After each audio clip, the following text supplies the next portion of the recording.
In my introduction to algebra, I talked about the fact that when you add 3 x's and 2 x's together, you get 5 x's. They're still x's. Just for example, if you add 3 nickels and 2 nickels, you've got 5 nickels. They're still nickels.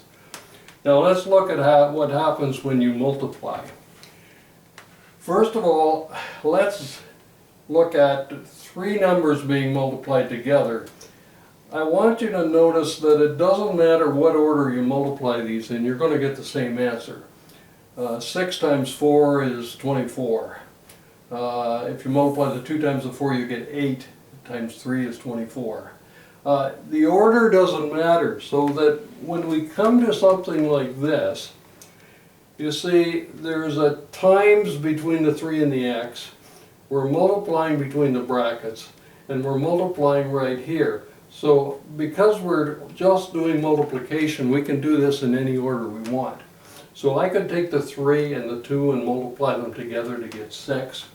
And then I can multiply this x times that x, and I now have x squared, which means x times x. If the letters are different, it's exactly the same idea. The order doesn't matter. I can multiply the 3 times the 4 to get 12. And then I have an x multiplying a y, and I just write x times y.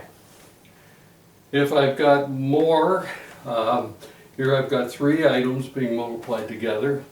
Again, I can take the what we call the coefficients, the 2 times the 3 times the 4, that gives me 24.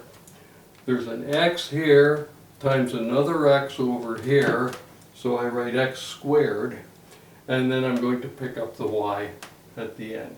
The order of this doesn't matter. I could put the y before the x squared. Usually they do it in alphabetical order.